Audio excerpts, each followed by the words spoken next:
Donc, l'association Fashion Green Hub est une association B2B qui a bientôt 10 ans d'existence à Roubaix. On est une association nationale et notre objectif, c'est d'accompagner tout type d'entreprise textile et principalement mode habillement dans la transition des business models. Donc c'est un peu large, mais l'idée, voilà, c'est ce qui est écrit, c'est de travailler ensemble pour accélérer la transformation radicale vers une mode post-carbone. Et on prône vraiment des valeurs d'inclusivité, économie régénératrice et bien sûr sur les fondements de base de l'économie circulaire et pour aller plus loin, l'économie de la coopération et de la fonctionnalité.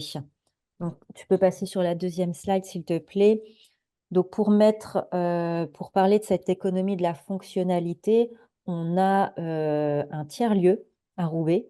Donc, un tiers-lieu, comme sa définition propre, c'est pas la maison, c'est pas le travail, c'est un lieu à côté qu'on fait vivre et qu'on fait se développer en fonction des besoins des membres de l'association.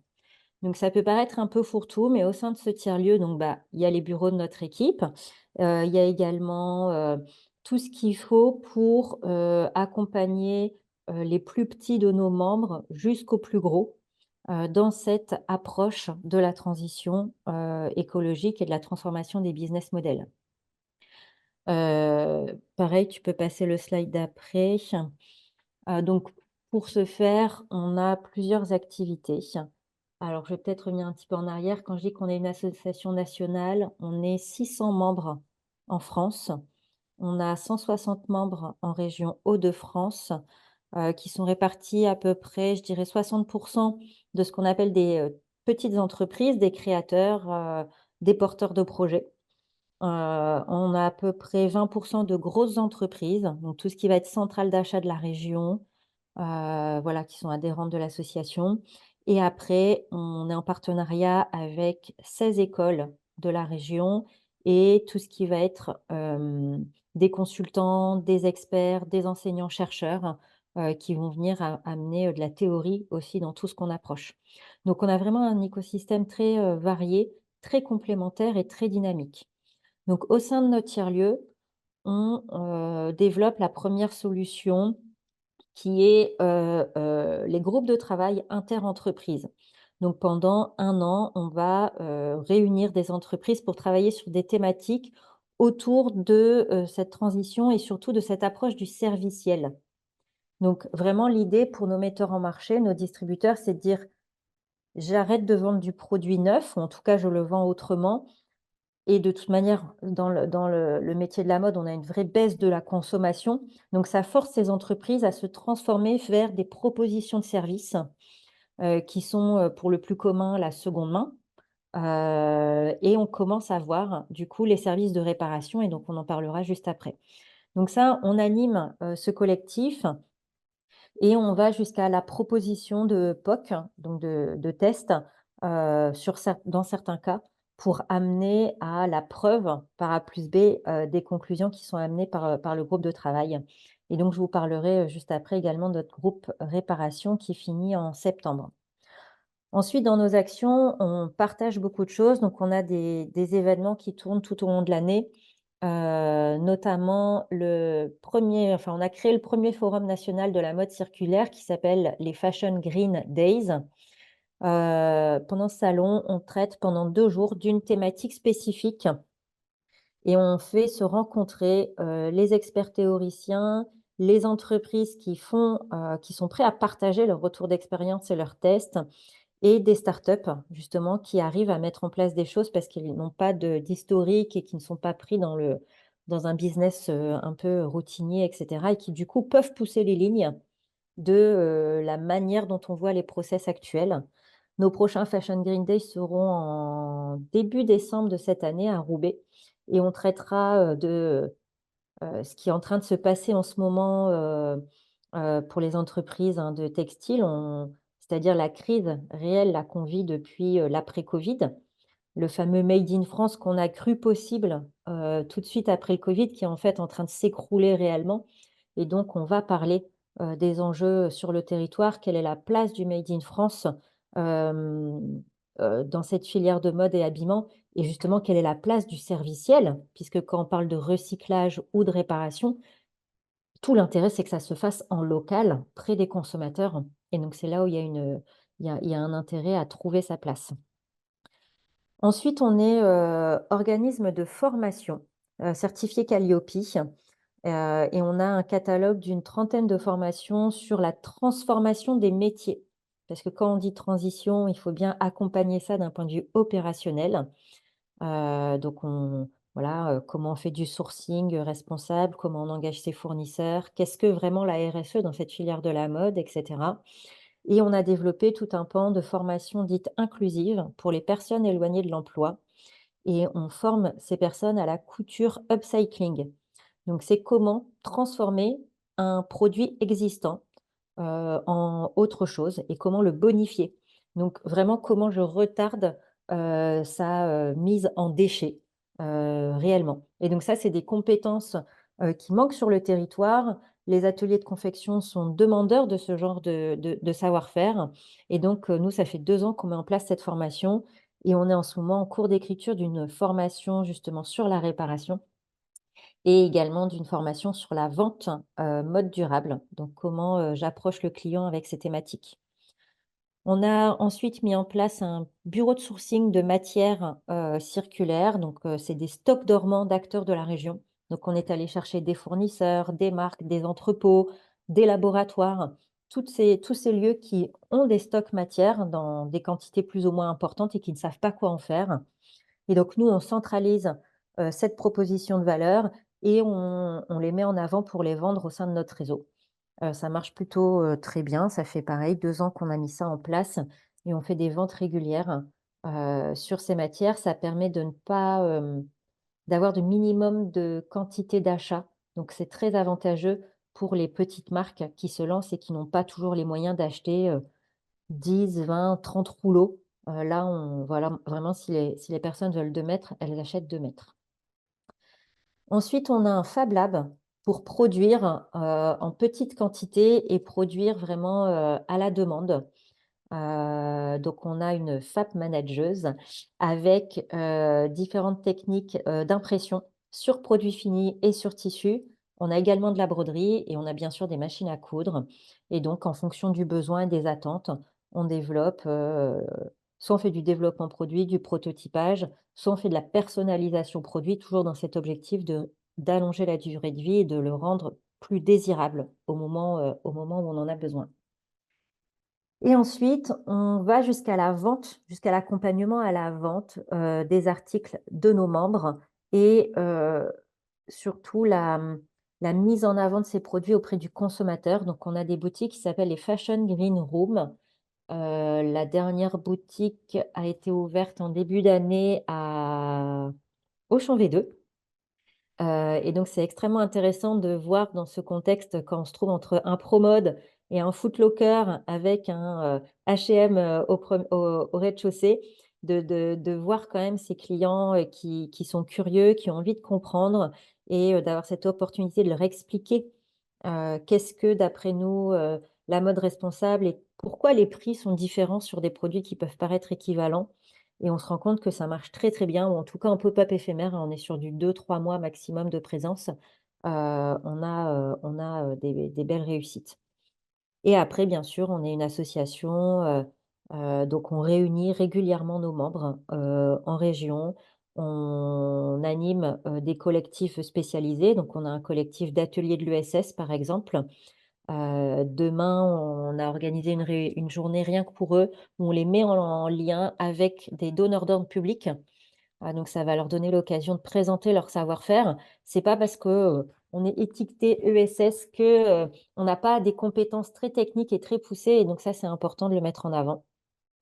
On a également un collectif, de créateurs justement qui se sentent très seuls et qui ont besoin, de se voir évoluer, et de partager les difficultés et de lever cette difficulté ensemble. Voilà un peu tout ce qu'on fait au sein de notre tiers-lieu, et voilà, tu peux passer la slide, et pour en revenir sur le sujet, en tout cas qui nous intéresse, tout ce qu'on fait et tout ce qu'on amène, c'est bien sûr pour réduire cet impact environnemental de cette filière qui est extrêmement polluante, hein, la deuxième plus polluante au monde. Vous voyez là sur toutes les étapes de prod les pourcentages d'émissions de gaz à effet de serre de ces productions. Donc bien sûr, toute la partie traitement, finition, teinture, etc. représente 36% de l'impact en gaz à effet de serre, hein. Je ne prends pas en compte les autres critères environnementaux, mais sur celui-là principalement, ça se passe au moment de la finition produit et c'est pour ça qu'on voit apparaître, toutes ces données de teinture végétale, ou alors même sans teinture, sans après et cetera. Et la deuxième zone d'impact, c'est, la préparation du fil, cette transformation de matière première en fil utilisable pour du tissage ou du tricotage, est également très impactante puisque ça demande beaucoup, de machines énergivores, et beaucoup d'apprêt.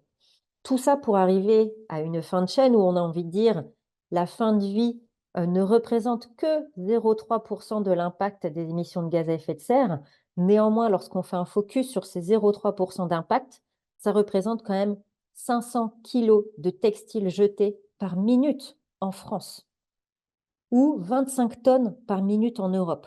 Donc c'est juste énorme et aujourd'hui, on ne sait plus quoi faire de ces déchets, qui ne sont pas tous d'ailleurs des déchets et donc il y a une réelle importance de se focaliser sur ce qui se trouve sur notre territoire. Les autres parties se trouvent, voilà, à l'international, hein, donc on n'a pas forcément la main sur tout. Mais sur ces 0,3 en tout cas, on a vraiment un champ d'action énorme qu'il faut développer. Donc tu peux passer à la dernière slide. Donc je vous l'ai dit aussi, tout à l'heure. Ah, il y a des petites animations, bah, tu vas pouvoir beaucoup cliquer sur la slide. Donc sur les principes de l'économie circulaire, voilà, il y a une priorité sur, tous les enjeux, de sourcing et cetera pour aller chercher, des matières, moins impactantes pour l'environnement. Il y a également un enjeu ensuite d'aller travailler sur la conception du produit avec les upcycling, les stocks dormants ou également tout ce qui est l'éco-conception. Et sur la partie vraiment réutilisation, donc on parle beaucoup de la seconde main, qui fait, qui fonctionne très, très bien et qui prend de plus en plus de parts de marché sur les ventes de produits neufs, et donc tout le monde se l'approprie. La location, on en parle moins, mais il faut savoir que des marques comme H&M, ont ouvert 5 magasins de location en Europe et ils ne font que de la location sur leur collection dite, éco-responsable, leur fameuse collection Conscious. Donc voilà, il faut garder un œil là-dessus parce que nous, Français, nous ne sommes pas prêts à cette location. Nous aimons, avoir ce sentiment, d'appartenance propre, mais c'est quand même, un signal, qui n'est plus un signal faible, qui est vraiment un signal qu'il faut prendre en compte et se poser la question de comment on se l'approprie. Et sur le sujet qui nous intéresse aujourd'hui, sur la réparation, alors je suis allée rechercher quelques chiffres, pour vous, ce soir.